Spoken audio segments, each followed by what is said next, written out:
Bueno, el tema de hoy van a ser uniones químicas. Vamos a resolver las estructuras de Lewis, cómo representar una unión química entre elementos, qué tipos de uniones químicas existen y digamos para qué sirven las uniones químicas, con qué fin lo hacen los átomos de ciertos elementos. En realidad, lo que hay que tener en cuenta es que los átomos se unen para poder lograr encontrar una estabilidad y así formar sustancias o compuestos que en esas formas van a ser mucho más estables que estando solos. Nosotros sabemos que en la tabla periódica encontramos todos los elementos de la naturaleza, los descubiertos, los artificiales, colocados en esta tabla, clasificados. Pero estos elementos no se encuentran de por sí solos. Muchas veces se encuentran unidos a otros, formando ciertos compuestos. Porque justamente en la naturaleza esto que ocurre de manera azarosa y de manera espontánea, lo hacen, ¿sí?, para poder alcanzar una estabilidad. Y esa estabilidad sabemos que se debe a una cantidad de electrones en la última capa, en la capa de valencia o en el último orbital de energía, que hace posible esa estabilidad cuando ese átomo llega a tener 8 electrones. Entonces, completando esa capa, podemos decir que alcanzan la estabilidad. Eso se hace posible cuando se unen a otro átomo, porque pueden llegar a recibir electrones, ceder electrones o compartir electrones.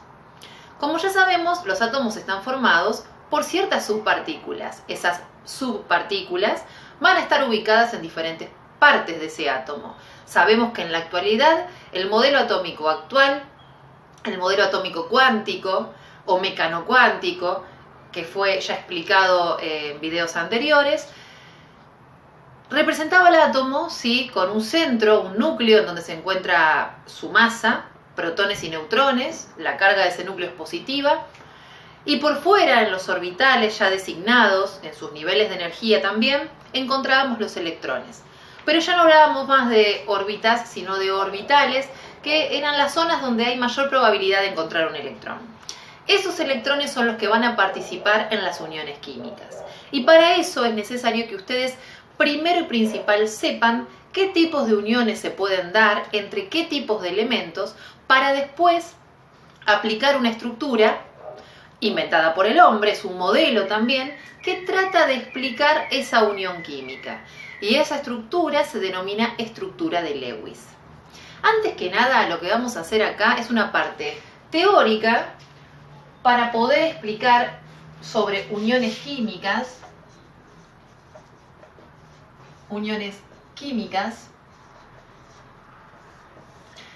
Vamos a tener 3 tipos de uniones químicas y vamos a designar en cada tipo de unión química los elementos que participan, ¿sí? Tenemos que diferenciar metales de no metales, principalmente. Vamos a tener uniones químicas de tipo covalente, iónica y un tipo especial que no se va a desarrollar en forma práctica, pero sí la vamos a mencionar, es la unión metálica.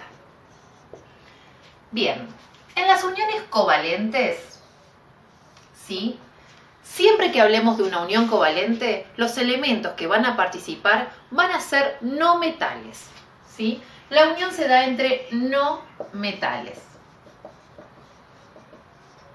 Por ejemplo, el oxígeno, el nitrógeno, el carbono, el flúor, el cloro. Yo estoy nombrando así, al azar, elementos no metálicos que se van a poder combinar formando compuestos más estables.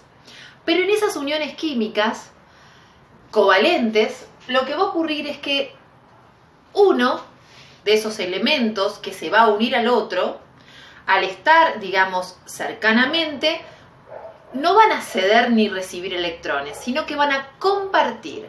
Entonces, en la unión covalente se comparten electrones. Y para ser comparten más específica, vamos a hablar que se comparten pares de electrones. Luego vamos a ver cómo es esto de los pares de electrones, ¿sí? Pares de electrones. Simbolizamos E-. En las uniones covalentes, los compuestos que se van a formar, son compuestos moleculares, ¿sí? Todos aquellos que estén formando una unión covalente, ese resultado va a ser un compuesto molecular, es decir, va a formar moléculas. Entonces, forman compuestos moleculares. ¿Por qué es importante hablar de esto? Porque no es lo mismo hablar de un compuesto iónico que un compuesto molecular, y ya lo vamos a ver cuando hagamos la diferencia. Entonces, esto es algo muy teórico para que ustedes puedan luego aplicar esto a la parte práctica. En las uniones iónicas vamos a tener la participación de metal y no metal. En este caso, en la unión iónica, va a haber un elemento metálico y un elemento no metálico, en el cual esa interacción de esos elementos, esa unión que denominamos iónica, no va a existir esto de que se compartan, sino que va a haber un elemento que le va a ceder electrones y el otro elemento los va a recibir. Pero en ningún momento se van a compartir, sino que uno va a perder electrones y el otro los va a recibir. Por lo general, y es lo que ocurre siempre, es el metal quien cede electrones y el no metal el que recibe electrones. Lo ponemos entre comillas para entender que siempre es el metal el que le va a dar o regalar ese electrón al no metal que se está acercando y que se va a unir de esa manera. Y lo que vamos a tener son compuestos iónicos.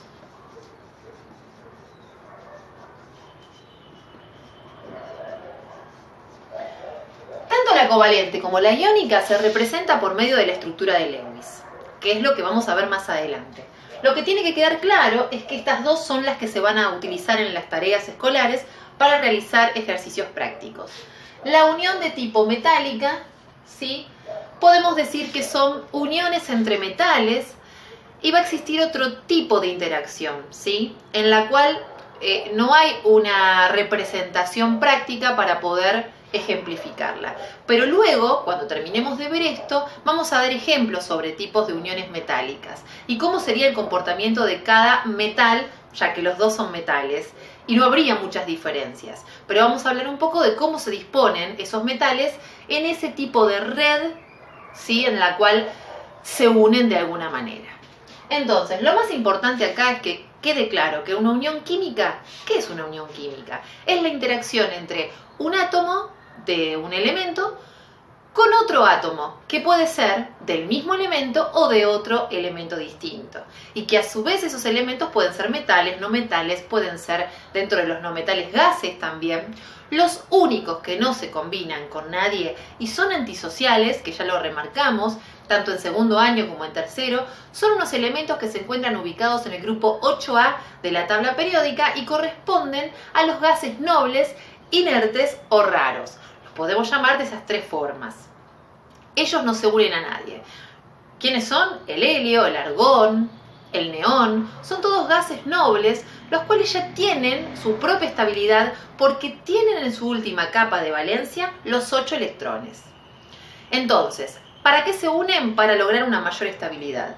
¿Quiénes no lo hacen? Los gases nobles, inertes o raros. ¿Quiénes sí lo hacen? Los metales, los no metales, uniéndose y formando compuestos que pueden ser moléculas, compuestos covalentes, o pueden ser iones o compuestos iónicos. Esta parte es teórica y es principal para poder empezar con la parte práctica de uniones químicas. Esto no es todo. En el siguiente tutorial vamos a ver cómo dentro de las uniones covalentes tenemos una clasificación y dentro de las uniones iónicas tenemos determinados nombres para, si fuera un metal, cómo lo denominaríamos en ion, y si es un no metal, también.